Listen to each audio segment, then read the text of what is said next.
chama Marilu Cabanhas. Bom dia, Marilu. Olá, Glauco, bom dia para quem está acompanhando a gente. E hoje a gente vai falar sobre várias atividades que estão sendo programadas este ano em homenagem ao centenário de nascimento do jornalista, advogado, dramaturgo e professor da Universidade Federal do Rio Grande do Norte, Luiz Inácio Maranhão Filho. Nascido no dia 25 de janeiro de 1921, Luiz Maranhão era militante do Partido Comunista Brasileiro, PCB. No dia 3 de abril de 1974, ele foi preso numa praça em São Paulo, algemado e conduzido por agentes policiais. A ditadura militar negou a prisão, mas documentos comprovam a detenção. Portanto, ele é um desaparecido político. E a gente vai falar sobre essas homenagens a Luiz Maranhão com Roberto Monte, ele que é militante de direitos humanos desde 1980, é um dos fundadores da Rede Brasileira de Educação em Direitos Humanos e é o presidente da Comissão dos 100 anos de Luiz Inácio Maranhão Filho. Olá, Roberto, bom dia, prazer falar com você. Você está aí no Rio Grande do Norte? Bom dia, Marilu. Bom dia, ouvintes da Rádio Brasil Atual. Muito bem. Você fala de que cidade nesse momento, Roberto? Eu moro em Natal, aqui é a capital do Rio Grande do Norte. Muito bom. Roberto, vamos falar aqui ainda um pouco mais sobre a biografia de Luiz Maranhão, né? Como jornalista, ele colaborou para diversos jornais, como militante comunista, ele já sofria torturas em 1952 pela Aeronáutica, no Rio Grande do Norte, e essa história está até no livro A História Militar do Brasil, de Nelson Werneck Sodré. Eu queria que você relembrasse um pouco essa passagem, né, do Luiz Maranhão em Parnamirim. Tem até um livro, né, que eu gostaria também que você falasse sobre esse tema, ó, que é o livro Campo de Concentração no Rio Grande do Norte, Torturas na Base Aérea de Natal, 1952-1953. Veja só, Marilu, esse livro, de qualquer maneira, é quase que uma segunda edição, porque em 1953, as pessoas, 36 pessoas foram barbaramente torturadas aqui em Natal. O pano de fundo, né? A questão da Guerra Fria e a questão do petróleo é nosso. Quer dizer, a quantidade de gente que morreu e foi torturado para essa canalha hoje vender, entregar de mão beijada essa questão do petróleo, né? Então, Luiz Maranhão ele foi preso em Recife e muita gente foi barbaramente torturada aqui na base aérea. A base aérea aqui de Natal, a gente chama base aérea de Natal, mas fica no município de Parnamirim. O que acontece é o seguinte, eu trabalho muito essa questão de direitos humanos, principalmente essa questão do direito à memória, é verdade, e eu praticamente li tudo que saiu dessa época, Brasil Nunca Mais, todo esse material que saiu nessa época da Comissão da Verdade. Então, o que aconteceu em Natal em 52, em 1953, foi assim, muito mais barra pesada do que aconteceu em 64. Vou dar para você um exemplo. Todos aqueles que foram torturados e aqueles que torturaram em 52, 53, continuaram a tortura após 1964. Para você ter uma ideia, se você pegar direitinho o Brasil Nunca Mais, bote lá o nome Bravo Câmara, que era um tenente da aeronáutica, que era um dos torturadores barra pesada aqui em 52, 53. Quer dizer, ele tortura em 52, 53, logo depois do golpe militar faz aquele curso de tortura no canal do Panamá e continua barbarizando nesse meio tempo todo. Então, quer dizer, aqui em Natal fala-se muito da questão das torturas dessa época, né? Mas nunca saiu documentos, né? Então, em 53, o próprio partido acaba fazendo duas cartas. Uma primeira carta, que é assinada pelo Dr. Vulpiano Cavalcante, que é um dos comunistas históricos aqui de Natal, juntamente com Luiz, que ele faz um relato dos civis que foram torturados na base aérea. E nessa mesma época eles fazem uma segunda carta que faz o relato dos militares que foram torturados. Na época chega a ser até interessante que a carta é endereçada a um tal de um general Carnaúba, que era de uma Liga de Direitos do Homem. Então, quer dizer, esse material é praticamente inédito, né?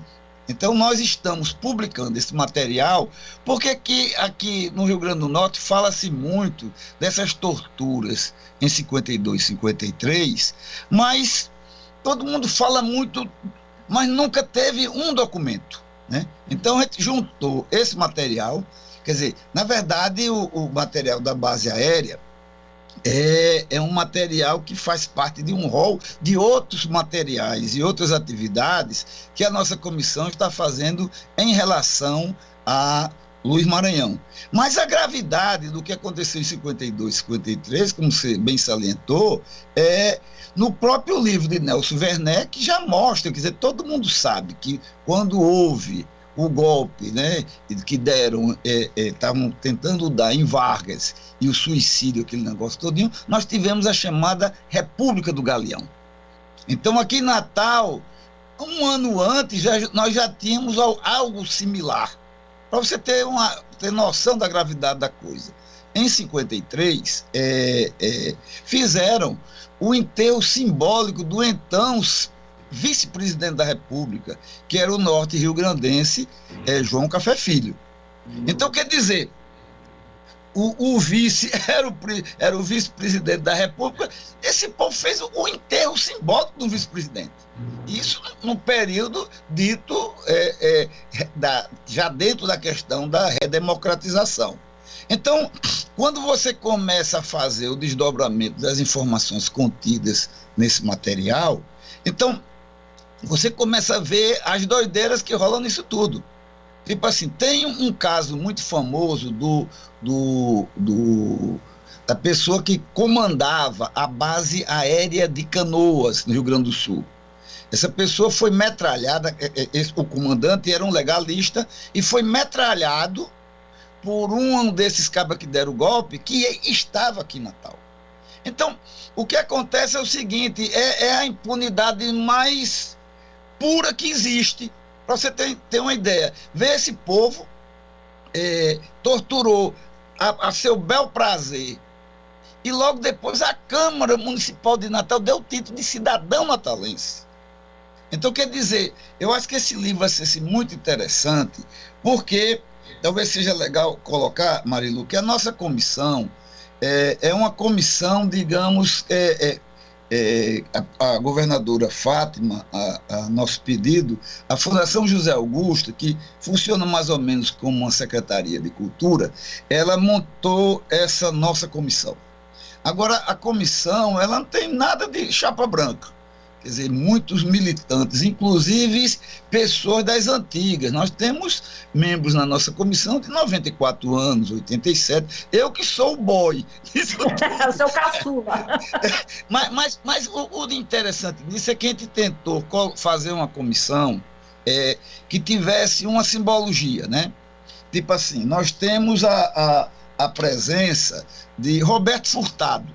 Roberto Furtado foi o advogado de presos políticos mais notório aqui do Rio Grande do Norte. Era o advogado de Djalma Maranhão, irmão de Luiz, né? Nós temos a presença, digamos, do último secretário-geral do Partido Comunista, que é o companheiro Hermano Paiva. Então, a gente tem, assim, várias pessoas que trabalharam ativamente nos anos 60, né? Nós temos pessoas dos movimentos populares, tipo assim, Aldemir Lemos, que é o fundador do PT e da CUT, faz parte da nossa comissão, e não faz só parte da nossa comissão.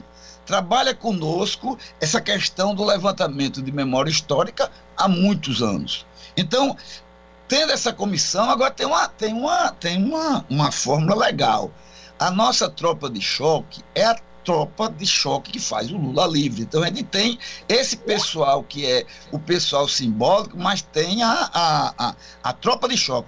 Não sei se você ouviu falar que quando o Lula sai da prisão e vai para Recife, no meio daquilo tudo tinha um boneco gigante de Lula ali. Esse boneco é nosso. Esse boneco, nós rodamos o estado do Rio Grande do Norte inteiro com esse nosso boneco, e o melhor de tudo é que esse boneco a gente conseguiu vendendo caneca, fazendo tudo de tipo de coisa que você imagina. Mas o importante é que com essa comissão, os 100 anos de Luiz Maranhão e todo esse tipo de coisa, o nosso intuito, e a gente está trabalhando isso com o governo, com a professora Fátima, é que a gente não está querendo ficar falando para quem a gente sempre fala. Na verdade, a gente está querendo chegar em escolas. Nosso grande intuito é chegar em escolas, chegar em professores, e a primeira jogada que a gente está trabalhando, um concurso de alunos de 2º grau para saber quem foi Luiz Inácio Maranhão Filho. Então, Luiz Maranhão começa a ser torturado nos anos 50 e acaba como uma das vítimas da Casa de Petrópolis, né? Na Casa de Petrópolis, no qual só escapou a companheira Inês Etienne Romeu, Luiz Maranhão e um outro norte-riograndense chamado Irã Pereira, que eram, quer dizer, nos anos 70, logo após a questão da luta armada, aconteceu a chamada Operação Radar, que era exatamente para exterminar o Comitê Central do Partido Comunista. E Luiz Maranhão era isso. Então, Luiz morreu nesse contexto, então a gente está agora, a partir de agora, querendo trabalhar nas escolas e no estado do Rio Grande do Norte, saber o seguinte, o que aconteceu naquele momento, quem era Luiz Inácio Maranhão Filho, e a partir de agora a gente vai fazer essa jogada entre a cultura e a educação, chegar às escolas, ter um site, quer dizer, e republicar muita coisa que foi feita. Existem 2 livros muito interessantes sobre Luiz Maranhão. O primeiro é da professora Maria da Conceição Góes, que era da UFRJ, mas norte-riograndense, que acabou exilada para as bandas do Rio de Janeiro, e da companheira Eloneide Studart. Então, nós já conseguimos a autorização das 2 famílias. Então, a gente vai fazer o seguinte, temos autorização, inclusive no dia do lançamento, Fátima estava muito animada e disse assim, vamos publicar isso. A gente partiu para cima, ela não vai ter mais o que dizer, vai ter que publicar, né?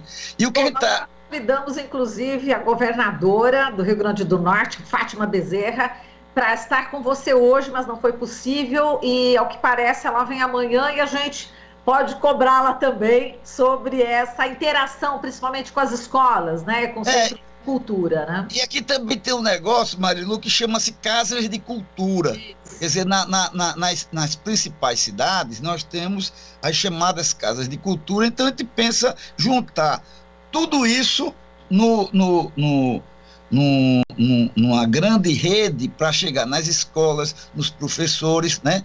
E, de qualquer maneira, distribuir esse material.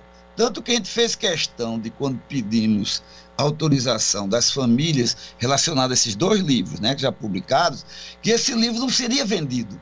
Esse livro vai ser distribuído, evidentemente que a gente vai fazer uma versãozinha em e-book, né? Mas então a ideia é um pouco isso, a gente está praticamente saindo de um trabalho de arqueologia, mas também transformar esse trabalho numa atividade de educação, né? Numa atividade de direitos humanos, mas o Brasil está tão esculhambado que tudo tem que ser feito ao mesmo tempo, né? E eu acho que é um pouco isso, trabalhar a questão da memória histórica como uma questão de identidade para nós reunirmos novamente a tropa, né? A gente tem que retomar a questão não só da redemocratização, como também a questão do processo civilizatório. Exato. Roberto, você também tocou nessa questão da gente fazer justiça, né? Precisamos fazer justiça. Uma questão que ficou impune lá em 1952, depois 1964, e a gente vem acompanhando essa impunidade, o que acontece até hoje no Brasil, onde muitos militares, enfim, não foram punidos devidamente, e a gente está vendo todo esse retrocesso. Em 1964, Luiz Maranhão, com golpe militar, também foi preso, foi torturado, inclusive com o governador de Pernambuco, Miguel Arraes, né? Então, são essas 2 passagens também, né, que a gente está relembrando, e é muito importante relembrar as torturas. Eu fiquei impressionada com os relatos que você me enviou, Roberto, para estudar, para te entrevistar, e bárbaro, torturas bárbaras, onde um militar pregou, né, colocou um prego na cabeça, né, de um militante e bateu o prego na cabeça dele. Pessoas que enlouqueceram, Maria, pessoas enlouqueceram. Claro, 10 horas para urinar e para evacuar, quer dizer, ficavam lá trancados 10 horas sem poder fazer. Quer dizer, e outros relatos que você deve saber muito melhor do que eu, né, Roberto? É impressionante isso. Não, e o mais impressionante, Marilu, veja só, talvez a grande novidade nisso tudo, então, quer dizer, eu acho que isso que a gente está fazendo, se fosse negócio de 8 anos atrás, seria uma coisa quase que corriqueira, né? Que eu acho que com todo aquele clima que aconteceu desde a época da Comissão Nacional da Verdade, então muita coisa começou. O que acontece é o seguinte: o retrocesso é tão grande, quer dizer, a gente está pelo menos tendo a condição de fazer um encaminhamento que anteriormente seria uma coisa quase que normal e corriqueira. Estou falando dentro desse processo da memória histórica, da memória política. Eu acho o seguinte: no momento que nós temos uma governadora que não é dessa linha truculenta, né, eu acho que até essas coisas que seriam quase que o encaminhamento normal, torna-se uma coisa quase que ousada, né? Quer dizer, enquanto todo mundo está, sei lá, você é só um horror, né? Horror, só lembra aquele filme, né? Quer dizer, você só pega história barra pesada. Então, de qualquer maneira, nós estamos tendo aqui a possibilidade, né? Ou mesmo a ousadia de tentar falar de um homem de bem, porque realmente Luiz Maranhão, quem fala sobre esse cabra, todo mundo fala bem. Era um grande humanista, né? E vale salientar que Luiz Maranhão, além dele não ser da linha armada, ele era pessoa que fazia os contatos do Comitê Central do Partido Comunista com a Igreja. Inclusive, tem um livro que saiu em 1967, que está retomando agora, que é pela editora, se não me engano, Encontro. É uma editora católica que Luiz Maranhão organizou e que, versando sobre encíclicas do Papa João XXIII, com o detalhe, sabe quem era o prefácio? Sim. Alceu do Amoroso Lima, para ver o tipo de contato que rolava. Então, eu acho que a gente está assim, numa oportunidade muito legal de pegar uma figura como Luiz Maranhão, quer dizer, isso aí é o selo, a gente fez o selo nos Correios, tanto que eu fiz logo no mês de novembro, porque eu disse, rapaz, se essa galera entender o que é, vão acabar tirando, né? Então, simbolicamente, nós fizemos o selo. Nós temos também um DVD, que é esse. A gente tem o Centro de Direitos Humanos, Marilu, a gente trabalha há muitos anos sobre isso. Quer dizer, o Centro de Direitos Humanos e Memória Popular, ele nasceu enquanto Comissão de Justiça e Paz em 78. No ano de 84, nós viramos ONG. E o nome já tem isso, ó, Centro de Direitos Humanos e Memória Popular. Então, nós fizemos cerca de 15 DVDs como esse. Porque, na verdade, o nosso projeto, para dizer rapidamente, a gente trabalha um período que vai dos anos de 1935, porque em 1935 o negócio pegou fogo aqui, né? Nós fomos durante 86 horas, né? O primeiro local das Américas, né? Que entrou no esquema de uma insurreição, né? Então, nisso tudo, nós fizemos a gente trabalha o quê? Praticamente 1.500 pessoas. Quer dizer, para você ter uma ideia, Natal tinha 30 mil pessoas. 1.039 pessoas foram indiciadas em 1935. Quer dizer, uma em cada 30, 20 pessoas foi indiciada. Então, nos anos 50, nós tivemos 30 pessoas. A partir de 64, em cima de papel, né, de documentos, nós temos 500 pessoas. Mas eu tenho certeza, se a gente chegar lá, no dia que acaba essa loucura que está aí, com essas damares da vida, quando você for olhar esses 500 que a gente tem assim, no papel, ou pelo menos com um esquema oral, isso vai para milhares de pessoas. Então, nós trabalhamos em 1.500 pessoas. Luiz Maranhão é uma dessas 1.500 pessoas que expressa toda essa questão da resistência popular aqui no Rio Grande do Norte desde os anos de 1935. Roberto, a esposa dele, que é Odete Maranhão, lutou muito, né, para descobrir o que aconteceu, né, com Luiz Maranhão, quais as informações também que estavam em torno, né, da morte dele, enfim, do desaparecimento, aliás. As circunstâncias da morte, a gente vê algumas versões, eu queria que você falasse delas. Veja só, na verdade, existiu o Marival, né? Existia um sargento de nome Marival, lá do Espírito Santo, que a primeira versão dizia que na Casa da Morte de Petrópolis, e isso a Loneide Studart faz, além do livro, ela tem três romances que falam sobre a questão de Luiz Maranhão. Então, o Marival fala o seguinte, que tinha sido dado muito sal. Então, você pode imaginar o suplício desse povo. E depois ele foi esquartejado e jogado em rios.